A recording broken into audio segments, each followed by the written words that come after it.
One of the most important settings I can define in DNS is aging and scavenging. So to take a look at that, I'm going to go to Tools, and I'm going to click on DNS. In DNS, I want to open my forward lookup zone, and Atlantis.local is in the list. So that's my zone with my records in it. I'm going to right-click Atlantis.local and go to Properties. When I go to Properties, there's an Aging button that shows up. When I click on Aging, there's an option to scavenge stale resource records that I can enable. Now, the terminology here to me is a little weird. Could have been a lot better. The top of this says no refresh interval. The time between the most recent refresh of a record timestamp and the moment when the timestamp may be refreshed again says 7 days. Okay, what that actually means, if I register Monday morning on the network, I've not been on the network in a long time.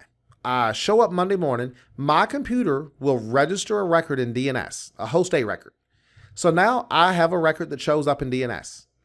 Well, all computers, all devices actually, every time they connect to a network, they automatically attempt to register themselves in DNS. Even iPhones and Androids do that.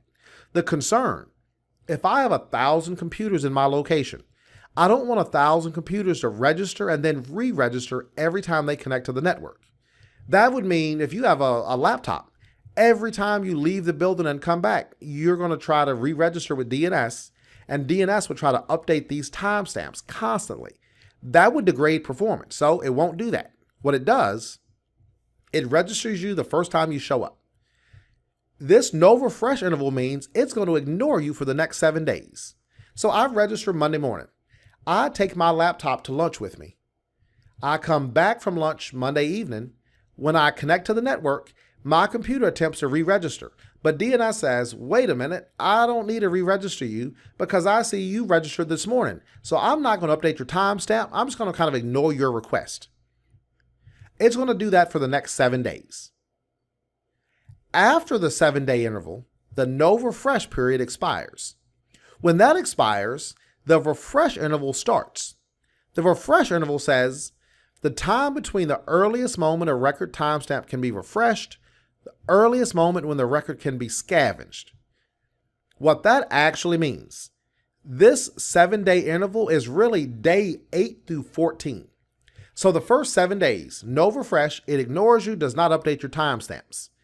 After that, day 8 through 14, it says, okay, if you connect now, I'm going to update your timestamp because you're in the refresh interval. I always thought this would have been more clear if this actually said day like 1 through 7, and if the refresh said day 8 through 14, instead of both just saying 7 days. But no refresh ends, then the refresh begins. So day 8 through 14, you would update your timestamp. But let's say you're on vacation that week. So I'm just not on the network, day 8 through 14. Well, after 14 days, this scavenging can run, and it will simply delete your record from DNS. Now, that's no concern because when you return to the network, it will register again, your device will, and it creates a new record for you. The purpose of this is to stop bloat in DNS, so this does not grow to some unimaginable size. But I'm just going to click OK for that. Now, I'm on the properties of Atlantis.local. I could right-click the server, and I could do the same thing at the server level, set aging scavenging for all zones. Same options, but this would just apply to every zone on the server, forward and reverse lookup zones. So a setting that often gets overlooked, but we would always want that to apply.